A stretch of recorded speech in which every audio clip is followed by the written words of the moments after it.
everyone. Welcome to Textiles and Tea with the Handweavers Guild of America. I'm Kathy Group. I get to be your host today. We want to welcome everyone, and just a reminder that if you have questions today, please put them in the chat. In the Q&A and not in the chat. Love your comments in chat. Keep those coming. It's a great way to share with each other and get conversations going, but we do want the questions in the Q&A. We are as excited today to welcome our sponsor, Debbie Hoover. Thank you, Debbie. She's one of our Textiles and Tea Angels. We appreciate it when someone steps up and does a sponsorship for an episode of Textiles and Tea. Debbie, we hope you'll enjoy it, and thank you so much. Today, our guest is the one, the only Laura Fry. If you weave at all, you know Laura Fry. Laura chose weaving as a career in 1975 and took weaving classes at the Banff School of Fine Arts in Alberta and a Varpapuu summer weaving school in Finland. She started her business in 1977, and since 1980, she's worked full-time as a professional hand weaver. Laura's business has evolved over the years from table textiles to weaving yardage and as contract to a fashion designer. We're going to ask her some about that today too. In addition, Laura teaches throughout Canada and the United States. She writes for a variety of textile publications, which I've seen, and which you all have seen, which wins awards for her, and she's won many awards for her beautiful clothing fabrics. After years of working and study, Laura earned a certificate in 1997 as one of Canada's master weavers, the 27th to achieve the honor. Laura's meticulous approach to weaving quality fabrics is characterized by her attention to wet finishing, a procedure often neglected, I'm guilty of that, and little understood by most hand weavers. Her guidelines makes professional quality finishing achievable by every hand weaver, hobbyist, and professional alike. By examining her actual fabrics both before and after the finishing, you'll understand why Laura says it isn't finished until it's wet finished. Hey, Laura. Hi, how are you doing? I am good. So glad to have you here. Oh, it's so nice to be here. Well, good. And I see some familiar names popping up on the chat. So Oh, hi, I y'all. bet you do. Everybody wants to see Laura. Well, let me start off with what is your favorite tea? We can't forget our tea. My favorite tea is Twining's Earl Grey, which I first discovered when I went to Sweden in 1969 as a teenager. And I've loved it ever since. Wonderful. So how did you get started in fiber? It sounds like it was before you were a teenager. I was always involved in textiles to some degree. My mother was a knitter. She knitted professionally for a local shop for a number of years, and knitted for others. So there was knitting, there was rug hooking. I have memories of my mom and dad and his sister sitting around the table rug hooking from a very early age, and so on and so forth. So I started embroidering knitting when I was 5, and then embroidery when I was 8. I was sick with, I don't know, mumps or chicken pox or something, and I needed something I could do quietly in bed, and started sewing my own clothing at 12. And so I had this background familiarity with it, and it wasn't until I discovered weaving that I realized just how hard the universe had worked to get me in front of a loom. And it was a really good thing because I didn't start to learn how to weave until after I quit my job and enrolled in the class to become a weaver.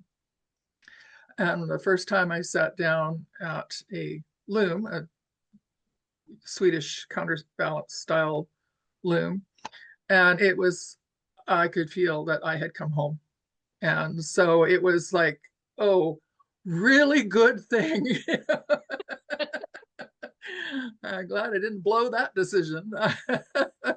And then after that, that was my primary focus. I just wanted to weave, and if I was going to weave as much as I wanted to, I was going to have to sell. And so right from the get-go, I knew several things. First of all, I had to get really good, I had to get really efficient, and I had to learn how the marketplace worked. I had to learn how to run a business, all of those things. And again, it was, all hands-on. How do I figure this out? So it was a really good thing that I loved weaving that much, because it was all the other stuff that made my ability to weave important, that kept me in yarn and equipment and and all the rest of that. So it was I I don't know what happened first, if I was always a weaver inside and I was just waiting for the right time to be introduced to the actual ability to take a class. But once the decision was made, it was like it was clear. I was on my path. Well, there's so much from that I want to talk about, and I know we're going to talk about several of those things. But one of the things we talked about in the introduction, I'm really curious about, is that you traveled to Finland. Mm-hmm. And you were in high school? Why did you do that? No, How did you end up no, going? I wasn't in high Oh, school okay. then. Oh, okay. It was after I made the decision at 25, and I took the class at the local college. And then once I graduated from that class, I knew I only had scratched the surface of what I needed to know. And I had been to Sweden in 1969 when I was 19. And my husband was a bit jealous of the fact that I had taken that trip. And he was kind of like, well, I kind of like to go to Sweden. So I was looking at the back of Handweavers Guild of America shuttle spindle dye pot, and there was classifieds ads for classes. And I was thumbing through that on a Sunday morning, and I saw this ad for the Varpapuu School of Weaving in Finland. And I yelled out to my husband, who was in the other room, "Oh, I know where I want to go to weave that you want to go to as well." He was like, "Where?" And I said, "Finland." And he went, "Oh, okay." I said, "We could also, stop in Sweden for a visit with my friends. And then we could take the ferry over to Helsinki, and then you can leave me there and go home." So that's what we did. And when we got there, he had arranged to stay there for a couple of days. And I saw their little table loom. It was a flip lever type loom. And I thought, that looks very, very usable. So I got my husband over to look at it and said, "Any chance you could take that apart and stuff it into your backpack?" And he was like, "Sure." Not a problem, huh? Well, it was 1977, and he had a canoe pack, which is just a tube, with zippered dividers, and he just unzippered all the dividers. So that was just a tube, and it was exactly the right height to fit the longest parts of the loom, and it was just round enough to fit all of those parts into his pack. And then he took a few pieces of underwear and tucked it into the outside pockets, and then he went home. And Can you imagine that was, trying to do that now? yeah, no. And I wove on that loom for about 2 years, until I had saved up enough money that I could contemplate buying a floor loom, because I knew that was a stopgap measure. It was not going to be possible to earn enough money weaving on a table loom to sustain a business. So I then took out a loan with my husband's co-signature, because he said to me, "You have to have your own credit rating." I mean, this was back in 1978, 79. Women didn't get a credit rating of their own. And he said, "You're starting a business, you have to have your own credit rating, and I'll co-sign." He said, "I won't loan you the money, but I will co-sign a loan for you." So he did that 3 times. And then after that, he said to me, you serviced 3 loans successfully. Now you can go in there and say, give me a loan. There's my credit rating. Yeah. Deal Yeah. with me as a business. So yeah. Then I went through a bunch of different looms trying to find the loom, and finally figured out there really wasn't any the loom. You just found the best one. And in the end, I wound up with an AVL 16 shaft with all the bells and whistles. I went to a conference on the West Coast, ANWAG, and AVL, of course, is from Chico, California. So they had trucked their stuff up to the conference in Oregon, I believe it was. And they had one set up, and it was like, oh, I think this is my loom. I found Alan Fannon's book, Handloom Weaving Technology, and Leah Brostoff's Production Weaving on a Fly Shuttle Loom. Between the two of them, I read them both on the bus home and checked off all of the things that they each said, and talked to my husband and said, okay, here's the thing. This loom, this was 1980, I guess, 81. This loom costs more than a vehicle. And he was like, oh, okay. I said, well, if you can get a loan. So I got the loan and I placed my order, and I think it was 1982 I got it, because they didn't actually have all of the features they were advertising. They were still on the drawing board. So I said, well, and I'm taking this, I'm bringing this loom across the border. So anyway, I said, well, when is the fly shuttle going to be ready? And they said in February. This was back in November. So I said, okay, wait until February and then ship me the loom, and then ship me the auto cloth advance when you finally get a working model. And so then I took about a year to learn how to weave on it gracefully, shall we say, work out the ergonomics and work out my design approach, given, I had the capacity now to beam 100-yard warps and 60 inches wide if I needed. And the automatic cloth advance, how did that work? And no, it isn't a guaranteed pick per count. It all depends on a whole bunch of things. I'm sure you're shocked to hear that. But it took me a year to learn how to use it. And then it took me another couple of more years to really fine tune what I wanted to do with it. I had a smaller 4-shaft Leclerc that I was weaving narrow goods on, so scarves, placemats, table runners, that sort of thing. So little by little. Well, you started weaving for designers, right? That was part of your business, is that you did yardage for designers. Yeah. How did you find the designers? How did all that come about? I've been thinking about this presentation a lot, along with a few other things, which it dovetails really well. And I think the thing that comes back to me over and over and over and over again is that we none of it do it all by ourselves. We always have angels in the wings looking out for us, bringing you the right thing at the right time. The ad in the back of ss&D, the student next to you that brings another piece to the puzzle, and all the rest of it.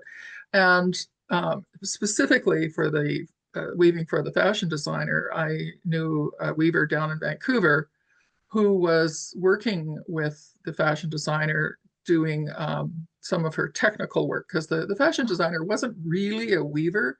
It's just she knew what kind of quality of cloth that she wanted, and she couldn't buy it. So the only way she could get it was to weave it. So Diane was doing a lot of the technical work for her, doing some design work for her, overseeing the weavers that she had to hire to meet the capacity of cloth that she needed to make it worthwhile to have her business run. And kept pressuring Diane to become a production weaver for her. And Diane didn't want to do that. She had her own dreams. She had her own business. She was just like, yeah. So it was an August day, and we got news from his sister that his mom was terminally ill with cancer in the morning. And later that afternoon, the phone rang again, and it was Diane saying, you know, I'm working for so and so. And I was sort of like, I know she's, you know, weaving. And she said, well, no, she's hiring people to weave for her. And I've been doing her technical work and whatnot, but she needs a reliable production weaver. Are you interested? And it was like, yes, because my husband was that out of work on top of everything else and needing to go down to Bellingham, Washington multiple times to take care of his mom, give his sister respite, all that sort of stuff. So I said, well, how does she pay well? And she said, don't worry about that. She can afford to pay you. And in fact, in order to interview you, she will pay for your plane ticket to go down. And it was sort of Wow. like, okay, I'm definitely interested. And Ah, within like a week, I'd been down, been introduced to her, seen her samples, and it was sort of like, you know, 20, yeah, about 20 ends per inch. Most of it was going to be the full 60-inch width on the loom. And as I got into the swing of working with her, my maximum productivity while I was weaving for her was averaging 240 yards a month, 200 yards for wow. her, 40 for me. Yeah. Well, that leads into my next question because I think I'm going to answer my own You're question. welcome. Because I think it's interesting that one of the things that I knew about you, I think that you're very well known for, is that you were one of the first weavers I ever heard of talking about ergonomics of, at the loom. And hearing what you were doing as your business, I can understand why that would be important if you're going to be at the loom for hours on end. Um, so I'm assuming that became an issue for you. Well, did it become an issue for you after you started doing the big commissions, or was that an interest for you beforehand?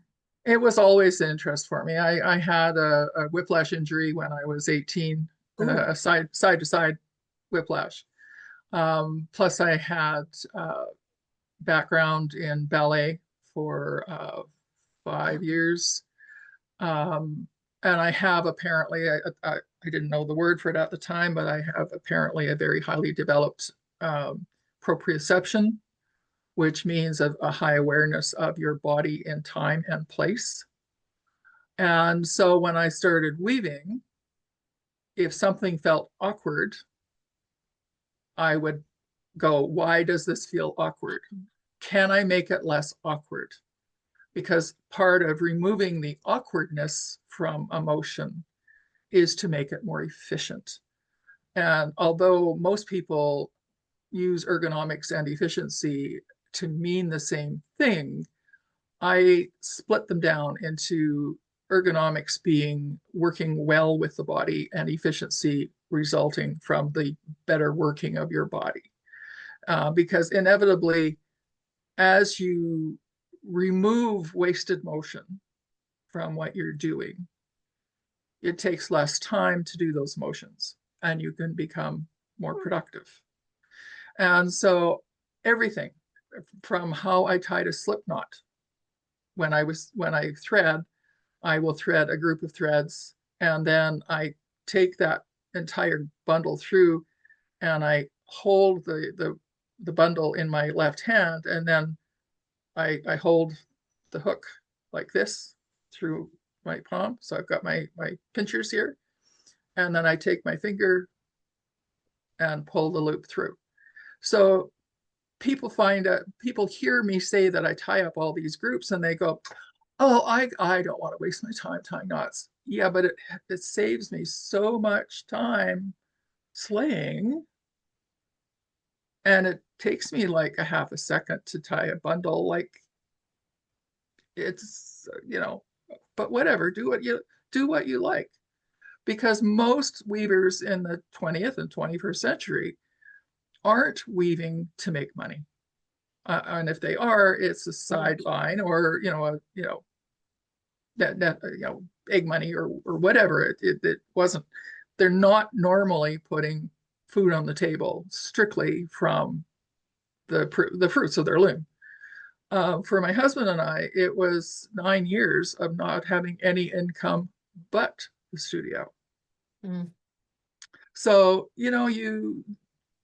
Alan Fannin was asked one time how he managed to stay uh, inspired to create. And he said, he looked at the person like he didn't understand the question. And then finally he just shook his head and said, I find the wolf scratching at the door is powerful incentive to get to the loom. And it was like, yes. That's brilliant. That is so brilliant. I But love it. it's what you want to do. It's not what I want to do that anybody else needs to pay attention to, unless they like the results that they see I'm getting, and then I'm more than happy to tell you what I do. Because why should we work harder when we can work smarter? Mhm. Well, one of the things I was struck by when I was, reading about you and looking at your interviews and that kind of thing is that you have this huge drive, I don't know how else to call it, of curiosity. It's like, and this article, and we're gonna show an example from this article because you read an article about cotton versus flax. And I love this because you question whether the photo was accurate in the article. I would have just accepted it and went, oh yeah, they know what they're talking about. So then you began doing research, you looked at other photographs, you contacted other artists, and you went to great lengths to find the answer and to satisfy yourself that it was the correct answer. So have you always been this driven to find answers to questions? Yeah, I have been. I started reading when I was 4 because I just love books. And then when I got beyond reading fiction, I realized I loved learning. So I would read anything and everything. And it's so interesting what you can learn if you just give yourself the opportunity to find out. Um, I saw a meme the other day that was a little bit saucy, and it was a picture of a woman looking, and it's like, you know, yes, I'm a nasty.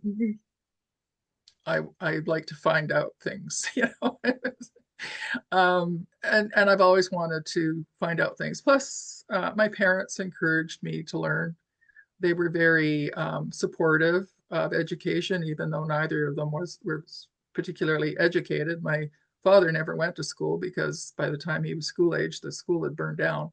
So his older siblings basically, gave him the basics for, how to draw his name. I wouldn't say he wrote his name, but he could draw his signature. And my mother dropped out in grade 8, I think, because it was, you know, the money was tight. The depression had wiped her parents out financially, and she wanted to have some money for, because a teenager, she wanted some money. So she started working, and she always kept trying to learn, and in fact enrolled in college as an adult student to take early childhood education. So it was something that was just accepted. It wasn't. Um, I didn't really have any much hope of going to university, although that was what everybody assumed would happen. But my dad fell ill, and they couldn't have afforded to send me to university anyway. And in the end, I discovered weaving, and away I went. And it became my university, shall we say. Somebody commented about 240 yards per month is 10 yards a day. Yeah, I was weaving 10 yards a day every day. There wasn't a day that would go by that I wouldn't be weaving or getting the loom turned out. I had a 24-hour turnaround on warps. My husband would beam the next warp on a spare beam. As soon as the beam was empty on the loom, we would swap the empty for the full, and in 24 hours I was already weaving again. So yeah, it was a slog. It really was a slog, but I loved it, and that was the whole thing that I loved the physicality of it. I loved the energy. It was like a dance, and of course, coming from a dance background, I appreciated that. Like treadlings, I visualized as choreography. So it's all interconnected. When I look around at my life, it's all interconnected, all of it. And it was like, I don't know how they could have worked any harder to get me in front of the loom than they did, but I'm pretty sure that if I still didn't take the hint then, they would have found a way, because obviously it was meant for me to be Everything lined up so that you were going to be on a loom. Yeah. Well, I understand that you're not teaching in person anymore. Yeah. Okay. So I'm always curious about teaching, because I think we've all taught something. And so what is it about teaching in person that you miss? And what is it you don't miss about teaching? Well, I really miss that subtle interaction that goes on between students as they discover things and explore things and extrapolate things and take what has been presented in the classroom, and maybe right in the classroom, they're off, and you just know that they're going to be fine. I love it when somebody who's been struggling all of a sudden has the light go on in the back of her eyes, and it's priceless. There's absolutely nothing more satisfying than somebody that was struggling to understand a concept. And I learned this very early when I was teaching, when somebody said, I like that you always have different ways to explain what you're talking about, because saying the same thing over again but louder doesn't make it any clearer. So it became kind of a challenge to me, that if I wasn't getting through with my standard, could I present it in a different way? Could I shine a light on it from a different angle? So I really like that sudden glow that someone gets when they finally connect all the dots and go, oh my God, look there is a constellation in the sky. It may not be obvious, it may not be visible to anybody else, but they finally got it. So that's what I miss. What I don't miss is the travel, the stress, the dark o'clock flights in the morning. But the biggest thing I miss is my health. Between COVID and just general issues with getting older. I just had a major birthday. You're what, 29 now? 30? Oh, times 4 or 5. I don't remember. I turned 75 this year. So I've been weaving for 50 years as of September. I made the decision in March of the year, and then took the rest of the summer to get everything organized and find a home that was going to have somewhere for a loom to live in a way that would be productive to produce. And so we wound up in this place, and the basement was almost entirely unfinished. There was some jury rig bedroom at one corner, which my husband tore apart. Excuse me. So one half of the basement became my studio. And this is where am still 50 years later. So,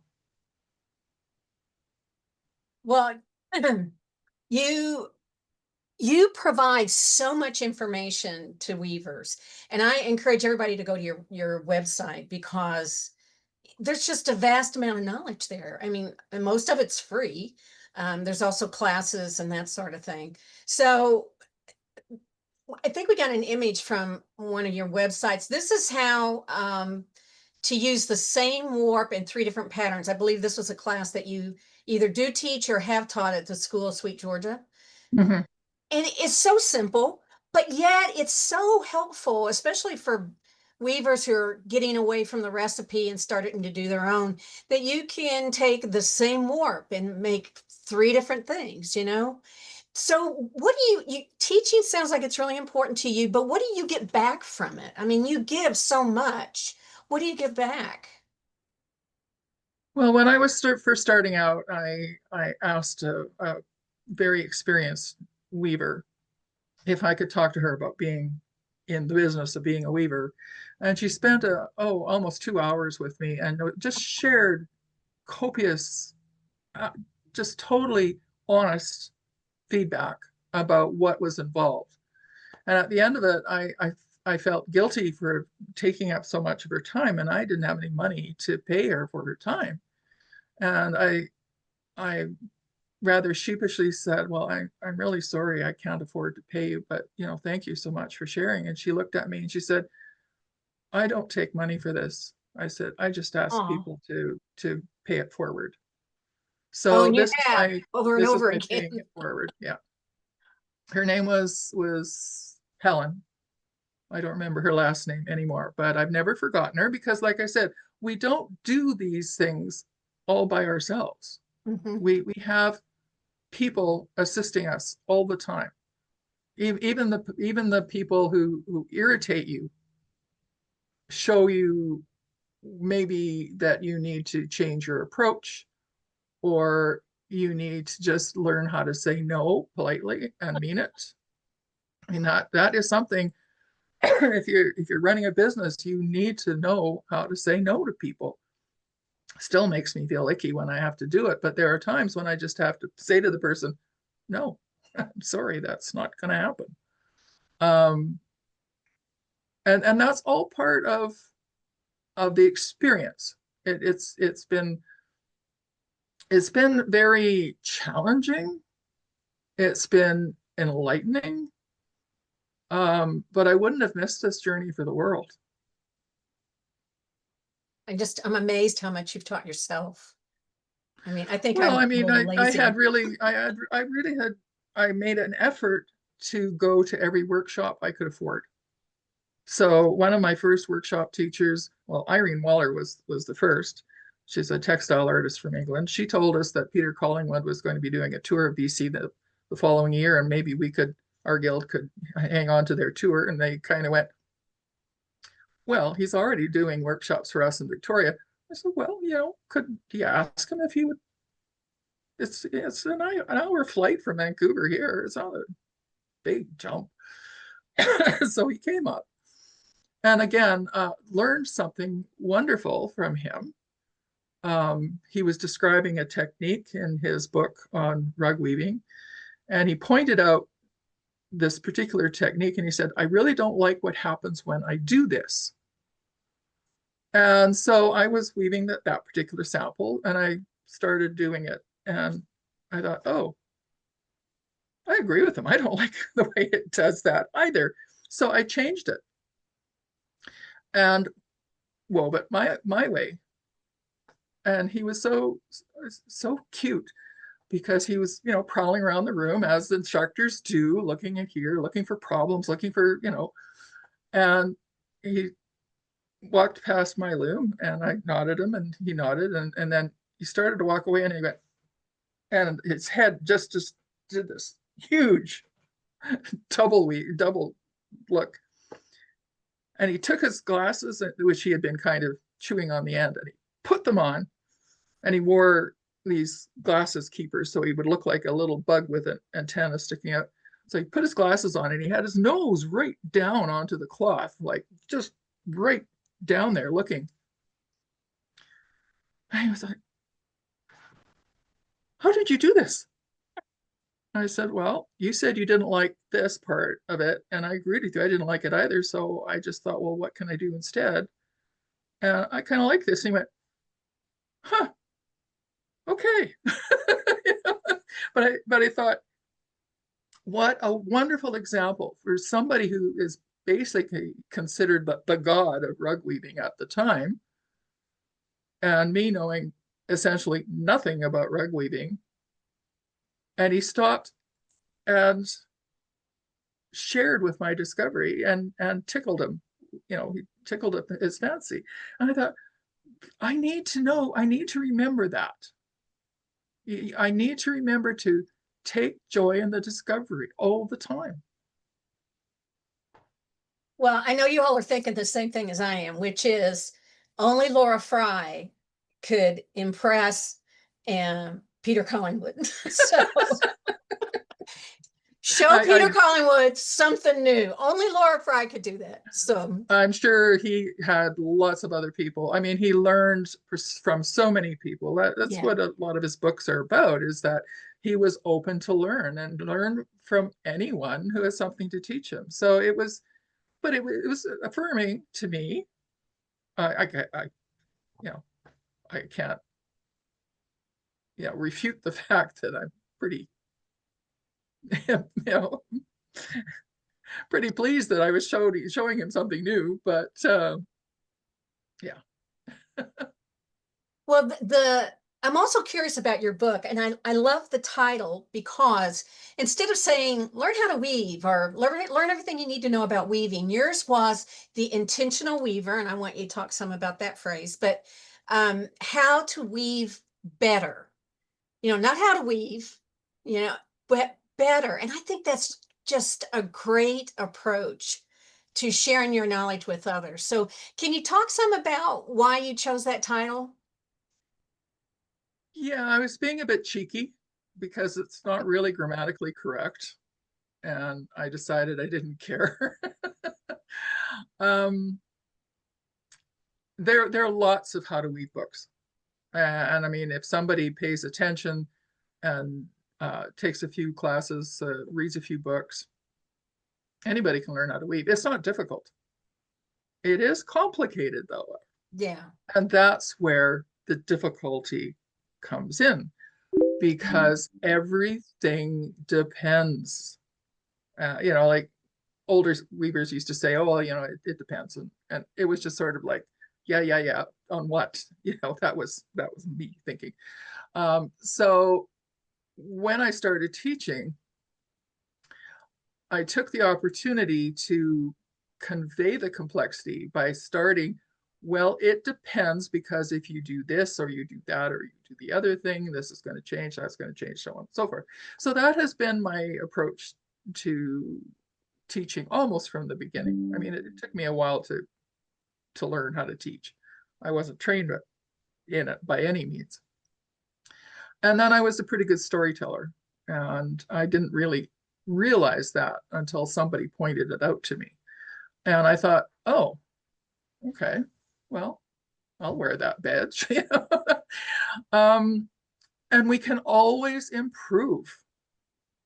I was visiting, and I'm going to use her name because she is a name as well, Sign Mitchell. And she was slaying her reed. And she was doing it in a way that I'd never seen before. So it was like, how are you doing that? And she said, oh, I'm just doing this, this, and this. And it was like, well, duh, I thread that way. Why wouldn't I slay that way? So it's like you can keep learning as long as you're willing to, as long as you keep your eyes open and your mind open. Everybody has something to teach you. And I think it's just a really, what I wanted to convey in the title of this book is that no matter how good you think you are, there's probably something you can do better. And what is that better? I don't know. I don't know who you are. I don't know your skill levels. I don't know your education levels. I don't know, anything about you. So I can't tell you what better looks like. Only you can do that. However, if you look at what I'm doing, if you like my results and you look at what I'm doing, and I'm going to tell you everything that I can think of, and then cherry pick out of that what is appropriate to you. And if you don't want to learn how to weave better, then fine, you don't have to. There's no need for it if you don't want to, you know. But if you want to and you can't find somebody to tell you, how are you going to find out? And one of the things that somebody said to me at a workshop, I think it was in Michigan, I was warned that this person was so new to weaving that she couldn't even dress the loom by herself. The guild got together and got her workshop loom set up for her so that she could participate, because she really wanted to take the class, but she was just a really, really new weaver and didn't have much in the way of skills built up yet at all. So at one point I offered to weave for them. Do you want to watch how I weave? And generally, the one or two people in the classroom would say, yeah. And I would do a demonstration and I would go through everything that I was doing. I would talk the entire process through and show them, slowed my hand movements down, slowed all of the processes down, and explain what I was doing and why. And when I was all done, I went in to get a cup of coffee, and this person walked in behind me and tugged my sleeve and kind of was a little bit shy and said, I'm a brand new weaver. I couldn't even dress the loom. And I said, oh, yes, I was told that there was a very new weaver in the class. I said, that was one reason why I offered to do the demonstration.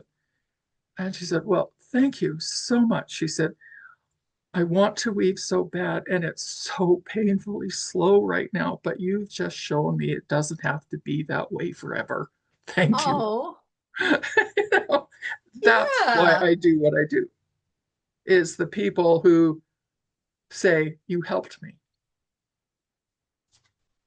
And what greater thing can you do in life than to help other people? Oh, I know. Well, you've had a fascinating journey, and I can't wait to see what comes up next. So, but if you could, and I know people think this is a hokey question, but I love this question. If you could go back and talk to that person who's getting that first loom, what would you say to them?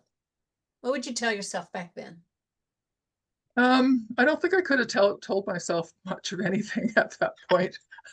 Um, my mother always called me stubborn.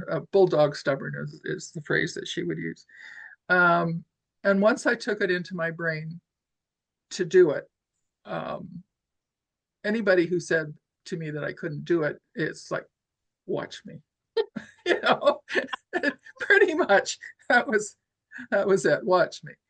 Um, and for those that believe in it, I'm a Cancer astrology sign.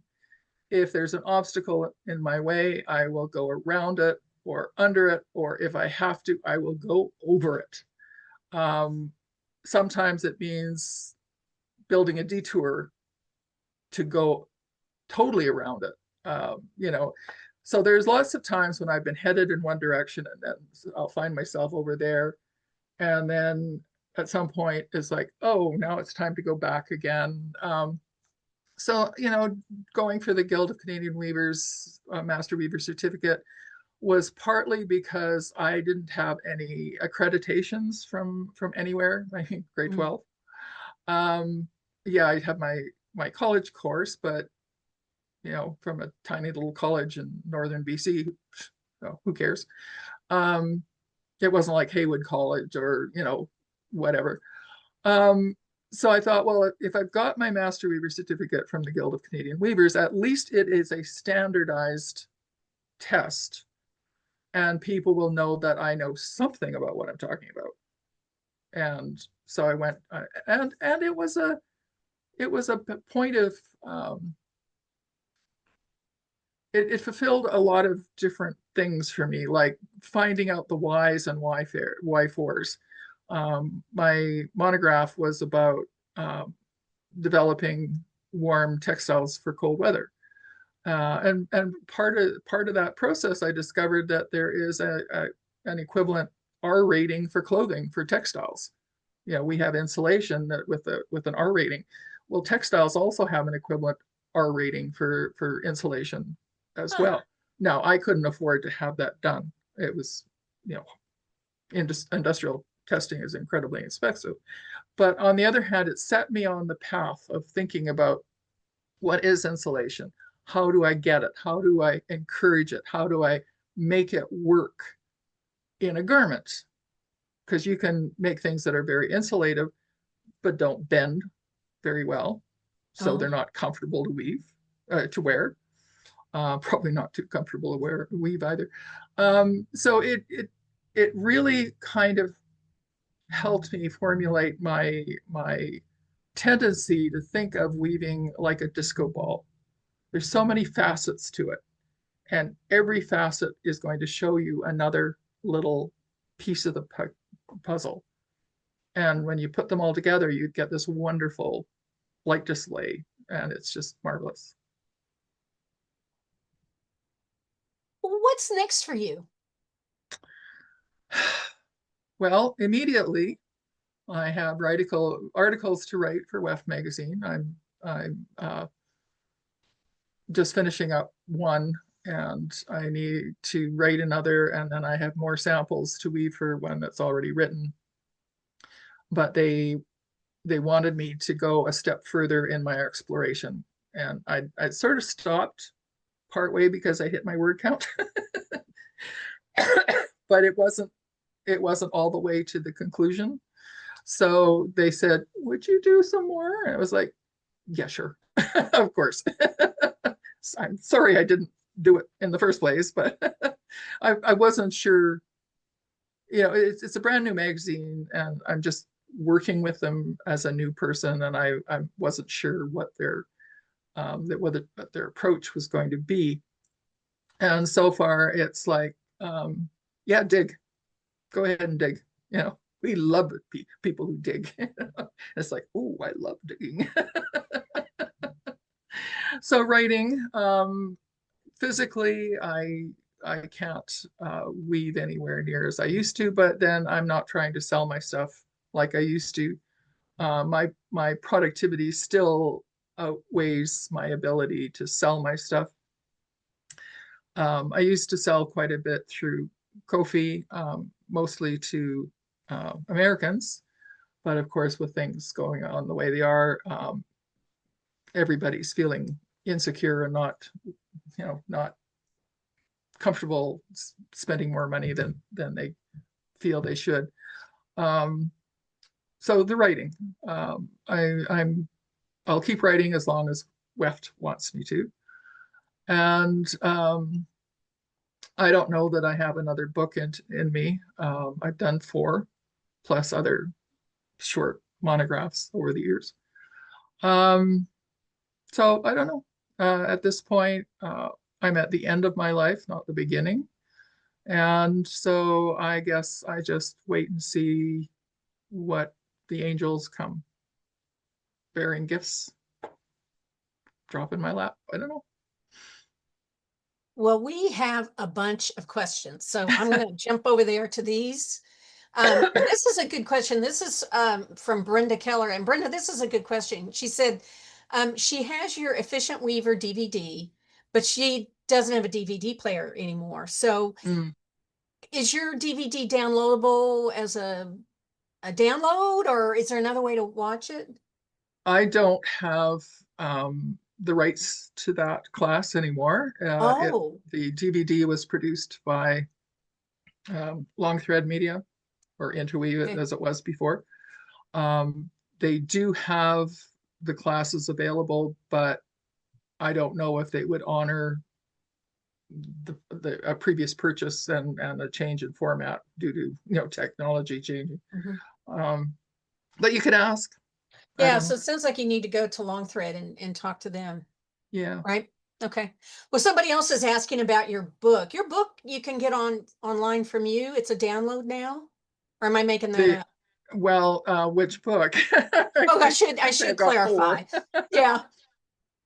Magic in the Water, The Intentional Weaver, and Stories from the Matrix are all available through blurb.com, blurb.com, and they are PDF or print.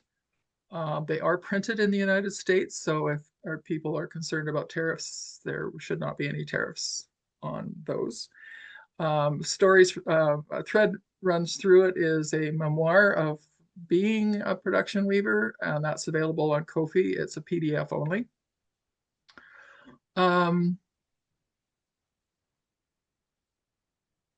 and So then my most of that my info hmm? most of that information's on your website.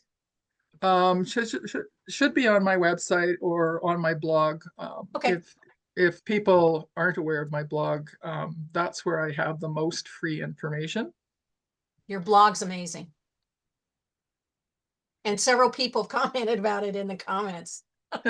How much, as a matter of fact, this is from Karen Holloway. I just want to thank Laura for her blog. One entry in 2011 showed me some critical steps to warp my sectional beam equipped loom. The previous owner was deceased, so I couldn't ask her. So there you go. Yeah, I tell you, she gives away a lot of information. You're a very generous person. Um, let's see. Oh, this is a great question. Thank you, Susan. If you had gone to university and not studied, you had not found weaving, what do you think you would have studied? I honestly don't know. Um, I was attracted to the sciences, but I realized that I couldn't do math, which also makes weaving a bit of a challenge some days. Um, I don't know.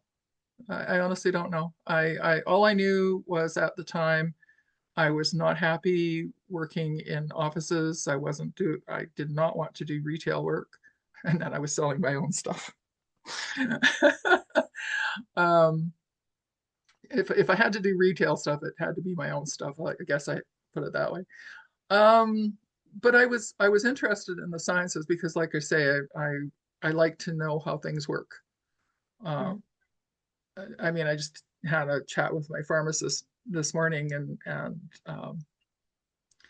she said you know a lot about how your body works, and I said, yeah, because I've been forced to,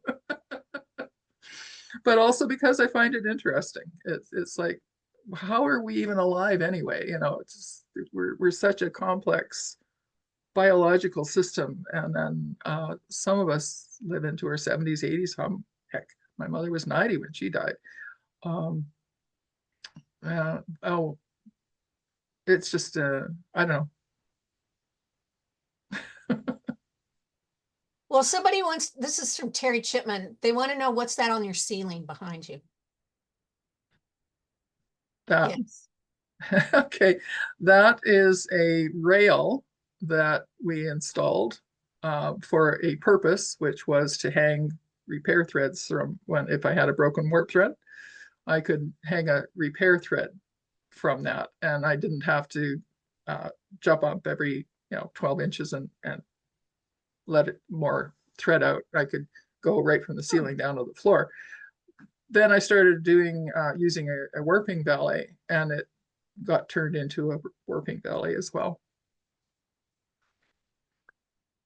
Good question. Um, I'm almost afraid to ask this because we don't have a lot of time left. But one of the things I did not bring up was wet finishing. And so Dorothy Buckley said, what about wet finishing? So, Um, I mean, go to that's a my whole blog. book. Go to my blog if you want free information. Go to my blog under wet finishing, and I think there's something like 27 different blog posts about wet finishing, various aspects. If you want the book, I think it's 25 or $30 for the magazine, $20 for the PDF, I think. Um, or if you have specific question, you can always email me, laura@laurafry.com. Yeah, I think what some people are saying is they don't know why it's so important. Can you, in a few sentences, explain to them why wet finishing is important? Yeah, because you want to take those loose threads that you've interlaced together and turn them into whole cloth instead of a conglomeration of loose threads that can fall apart very quickly. So when people talk about handwoven, they don't like sewing with it because it falls apart. It's like, well, did you wet finish it? And inevitably, the answer has been, no, why would I want to wash it before I sew with it? Because it's necessary. It's not finished until it's wet finished. Um, the the process can be extremely dramatic, as you saw in the people saw in the slides at the beginning. That one textile that was incredibly textured with what rumps and bumps and whatnot, or it can be incredibly subtle. But those individual threads need to come together to form a whole cloth. When you're working with wool, you can do that partly by fulling it if it will full. Not all wools will full. If you're working with a worsted wool and you want to weave a true worsted cloth, you don't do any fulling whatsoever. It's all built into the cloth with the density that you use and weave structure. And then you apply a very, very hard press to get those threads notched into each other. The difference can be absolutely, right in your eye. Like, are you sure this is the same cloth? Yes, that's why I provided the before and after samples. Or it can be so subtle that you think nothing has happened to it at all, but it will be felt in the hand. The drape will be completely different. And it's like everything else about weaving, what you do depends. How the fibers that you're using, the weave structure, the intended function of the cloth when you're done. Bottom line is, if you are never going to have your web touch water, then you don't need to wet finish. But if you are, then it would be a really, really good idea to, first of all, find out, is the dye in the threads that you've used fast, or is it fugitive? It would be a really good idea to know that before you cut and sew a garment. Quite frequently, just the rinsing part of the wet finish will remove that fugitive dye. Otherwise, you're going to gift it or sell it to somebody, and they're going to discover this in their washing machine. You may not be very popular, but it will wear better. It will be easier to clean. It will have more drape. It will, most of the time, it will withstand abrasion better. I mean, it's not done until it's wet finished. That's my bottom line. But if you don't want to do that, you don't have to. It's your choice. I love how you always do that. If you don't want to, then don't do it. I Because love how you because do that. because so many people have told me to my face that they're not going to. So it's like, okay, well, don't. Yeah. Well, Laura, we need a 2-hour, 3-hour, 4-hour program. Well, everybody's saying this. We want more. We want more. I wish we could keep talking. Thank you know how so to contact me. much. Yes, there we go. Thank you so much for being on here today. It was a delight. And Well, thank you so much. it's just so wonderful to hear someone who really understands weaving as deeply as you do. Thank you so much. Thank you for being on here. Thank you for being you and the books that you've written and the people that you've helped. I'm going to try to send you the chat, because all it is thank you. You've helped me. Thank you. You've helped me. So I encourage you all to go check out Laura Fry. She has got so much on our website and on our Instagram, right, Laura? Yep. Not Instagram. No, I'm not on. That's just your website? My website, if on social media, I'm on Blue Sky or Facebook. There you go. There you go. There's tons on there, y'all. You can double your skills as a weaver just by going to her website. So I encourage you all to do that. Thank you so much. We want to thank our sponsor for being here today. Debbie Hoover, you were watching today, Debbie. We saw your comments. Thank you. I hope you enjoyed it. We all did. Thank you so much for bringing us Laura Fry. If anybody else would like to have sponsorship of Textiles and Tea, if you want to do it by yourself, with a group of people, your guild, your business, please go online and sign up for a date. If you have something someone in particular, give us a call and we'll try to work with you on that also. So thank you, Debbie, one of our Textiles and Tea angels. We appreciate it. Guess what's coming up? Spinning Weaving Week. It's hard to believe that we're talking about it. It's in October. That's only a few months away. Registration is open. You might want to go online and take a look at all the different things that we have for Textiles and Tea. There are the different art sparks. And if you're not familiar with that, those are the little mini classes, and people have loved those. They're wonderful, and they can be about anything. So go check those out. We have tours of studios. I always love those. You like to go see those where people make. That's what these are. Our tours are where people make. There's a variety of things that you can see, and all of it is in a week. And it's recorded. So, and that's nice. If you work for a living or you're a busy person and you can't see it, it's recorded and you can watch it later. Thread Talks, love Thread Talks. People come on and just share with you their knowledge about something fiber related. Spinning and Weaving Week is just a delight. So check it out. You can register now. Go see what all's been signed up. And it's $30 for members and $60 if you're not a member for the whole week. Oh, and we're looking for more Thread Talks, it looks like. That's what Liz is saying, that we need more Thread Talks. So if you have a topic, it's not a sales pitch, it's not a class, but if there's something that you feel strongly about that you want to share, an idea, a concept, something that maybe you've researched, give us a shout if you want to submit the application. If you're not real sure, submit it and then we'll talk about it, okay? Thank you guys so much for doing that. It is a packed week. It is a very packed week.